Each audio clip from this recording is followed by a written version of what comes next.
என் அன்பு குழந்தையே, மனதளவில் நொறுங்கி போய் இருக்கும் உன்னுடைய மனதோடு பேசவே இன்று நான் வந்துள்ளேன். இது உனக்கான உன்னுடைய அப்பாவின் குரல். உனக்கு மட்டுமே சொந்தமான வார்த்தைகள் இது. முழுமையாக கேள். மனதிற்கு ஆறுதலுடனும் நம்பிக்கையும் தைரியமும் உன்னுடைய வாழ்க்கையின் மீது உனக்கு வரும். எனக்கு மட்டும் ஏன் இந்த கஷ்டம்?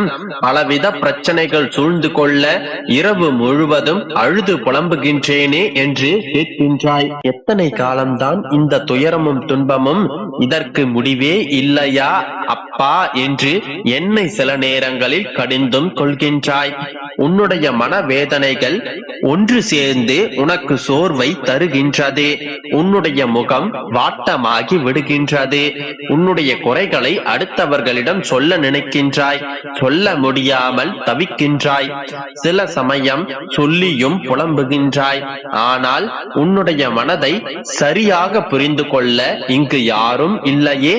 உன்னை புரிந்து கொள்வார் யாரும் இல்லை என்று ஆதங்கமும் படுகின்றாய். உன்னுடைய உதவிக்கும் உன்னை புரிந்து கொள்வதற்கும் என்னுடைய மகளே நான் ஒருவன் இருக்கின்றேன். நீ இழந்து போனதையும் தொலைத்து விட்டதையும் நான் அறிந்திருக்கின்றேன். என் கண்கள் காணாமல் எதுவும் இங்கே நடக்க முடியுமா?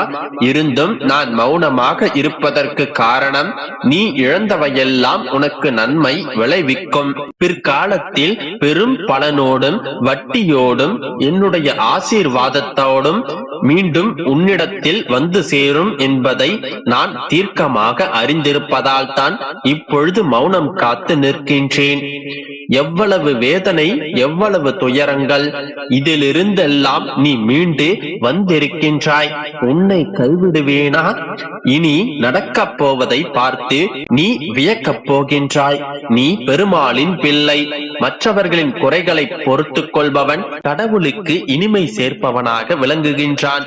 வாழ்க்கையில் நடப்பதை மனப்பூர்வமாக ஏற்றுக்கொண்டு கடவுள் மீது நம்பிக்கை கொள்பவனே சிறந்த பக்தன்.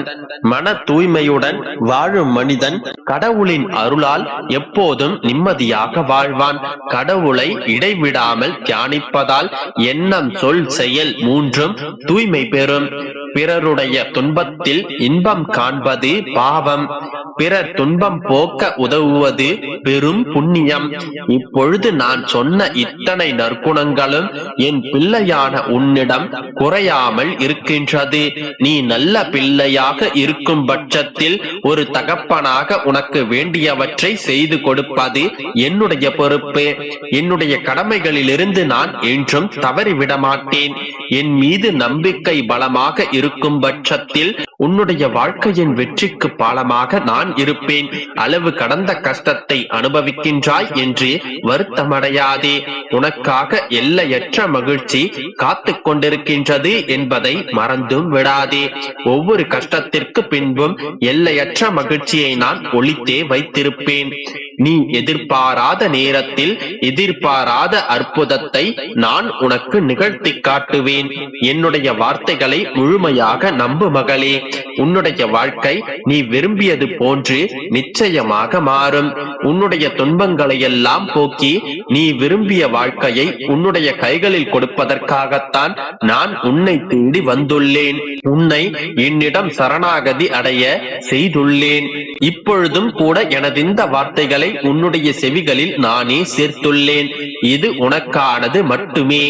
இதை நீ முழுமையாக கேட்டிருந்தாயானால் மகிழ்ச்சியாக இரு. உன்னுடைய வாழ்க்கையில் நல்லது நடக்கப் போகின்றது. நம்பிக்கையோடு இரு. நல்லதே நடக்கும். என் அன்பு குழந்தையே, உன்னுடைய வாழ்க்கை இன்று மாறும், நாளை மாறும் என்று காத்திருந்து காத்திருந்து மனம் வெறுத்து விட்டாய். கஷ்டங்களும் துன்பங்களும் துயரங்களும் வியாதிகளும் கவலைகளும் மேற்கொண்டு வந்து கொண்டுதான் இருக்கின்றதே தவிர சிறிதும் குறையவில்லை என்று மனம் நொந்துவிட்டாய். ஒரு நாள் வலியோடும் ஒரு நாள் வறுமையோடும் உன்னுடைய வாழ்க்கையை வேண்டா வெறுப்பாக கடத்தி கொண்டிருக்கின்றாய்.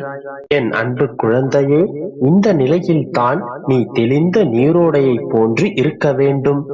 மனதை போட்டு குழப்பிக் கொண்டிருக்காமல் தெளிவாக இரு.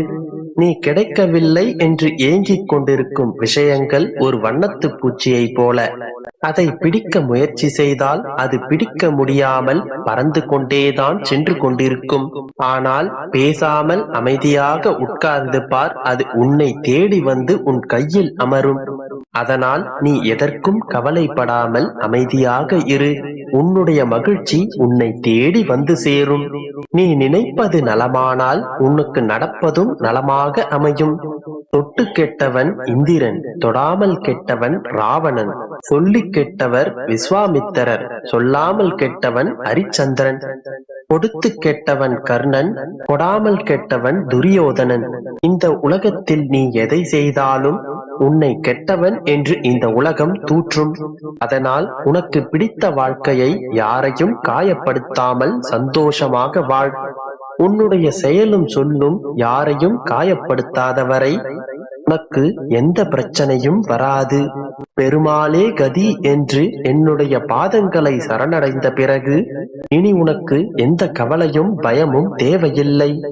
எல்லாவற்றையும் என்னிடம் ஒப்படைத்து விடு. எல்லாவற்றையும் நான் பார்த்துக் கொள்கிறேன். சிலையாக பார்ப்பவர்களுக்கு நான் சிலைதான், கலையாக பார்ப்பவர்களுக்கு நான் கலைதான்.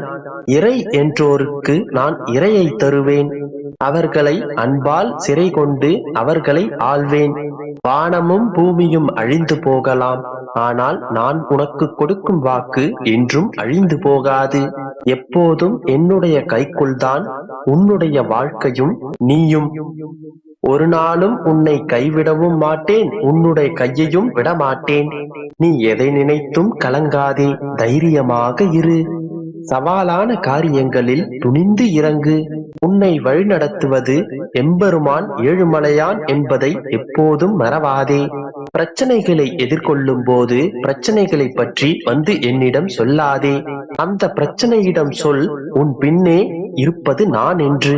முடியவில்லை என்று வாழ்க்கையை வெறுக்காதே. முடிந்தவரை வாழ்க்கையில் போராடு. நீ சோர்ந்து போகும் நேரத்தில் என்னுடைய கரம் உனக்கு புத்துணர்ச்சி அளிக்கும்.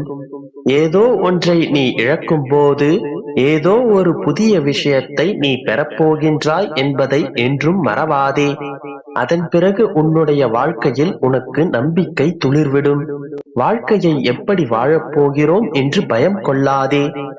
வாழ்க்கையை எப்போதும் சந்தோஷமாக வரவேற்றுக்கொள். அப்பொழுதுதான் உன்னுடைய வாழ்க்கை உனக்கு மகிழ்ச்சி அளிக்கும். கல்லாக நினைத்தால் என்னை விட்டுவிடு.